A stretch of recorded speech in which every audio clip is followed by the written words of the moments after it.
Hello. So today I wanted to try something a little bit different. I wanted to break down how I wrote my song Misfits. I just wanted to talk a bit and show you kind of my songwriting process and thought it would be fun. So here we are.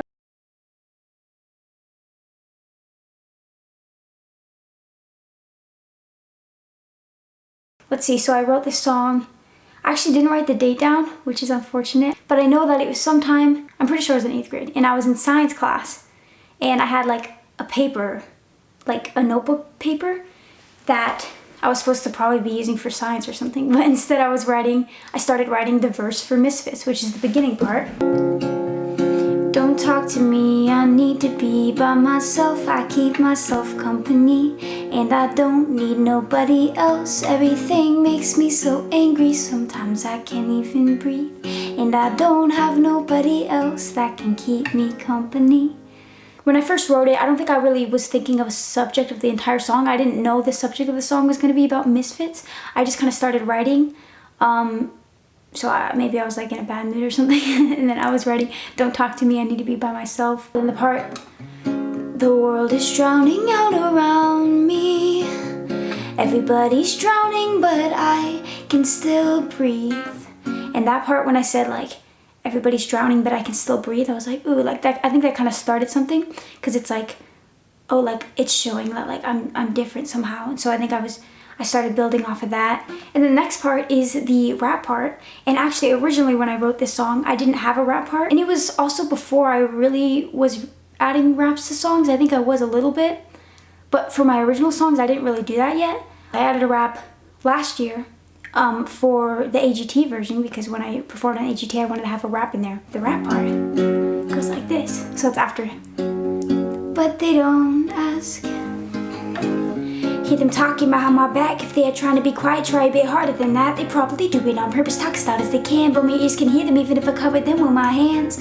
Oh man, some shocking news. You're calling people wimpy, dumb, a loser too. Leave them alone, you have no idea what they could be going through. Okay, so the rap verse was about being different and then being teased for it. Maybe different to you, but they're humans too. Might not have found their safe place yet. Maybe searching around on the internet. No luck though, all they see is perfect images of perfect people, perfectly posing in front of their perfect house with their perfect family. What's that about? Nothing more than a picture on their phone. Someone else's beauty doesn't take away from your own. This last part of the verse, I really like this part. It's about sometimes the bad influence that social media has on people, where it's there's this expectation of having this perfect looking face and in these pictures, where it looks like everything or everyone's always happy, and that's just not true. And it's kind of cool. I think I liked how I incorporated that part of it, because that can also really affect mental health in general. And then the chorus part came along, and I don't remember the time frame. This part I did not write in science class. I wrote it probably at home that day when I got back or something. Most of the time I'm away from reality. Staying in my head is safer than vulnerability. And the chorus is about how, I don't know, I'm in my head a lot. Sometimes I don't really talk a lot. I'm thinking instead, or listening to people rather than joining in a conversation. Sometimes it's hard to be vulnerable. It's easy to keep things to yourself, and I know that's a general kind of thing too that other people experience, so I wanted to add that in. I know I shouldn't let my head always get the best of me, but my imagination might be the best part of me. And then that line is sometimes I get mad at myself for thinking too much or being in my head too much, but at the same time it's I love thinking. I love it and hate it. All my ideas for songs or anything, it all comes from all those thoughts. It keeps me sane, but also makes me go a little crazy. Being able to write songs might be my only safety, and I know it really saved me. Yeah, I just love writing, and that's how I get my thoughts on paper, even if it's not a personal experience. I just love expressing different, or if I'm thinking about somebody else or somebody else's story or a YouTube video I watched, then sometimes I'll have an inspiration to write a song about that or their experience, because I'm a very empathetic person, and I like imagining how it would be in certain situations. So I do that a lot too, and it's just my favorite thing to do, to creatively express. And I know it really saved me when the world was crumbling around me.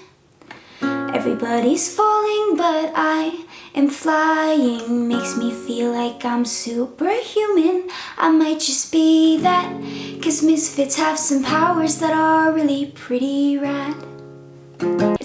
It's pretty similar in lyrics to the first part, which was the world is drowning out around me.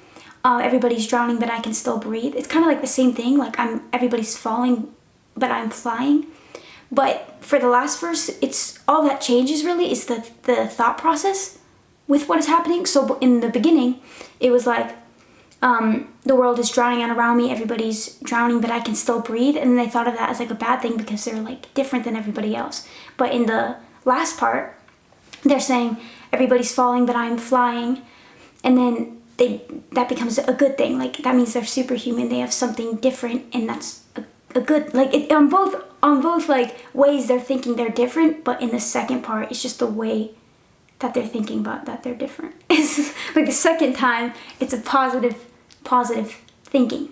And that's what I like to do with a lot of my songs. Like I really like to talk about an issue or like something that people may be going through, but by the end of it I like to kind of shift into like the positive side of whatever that experience is.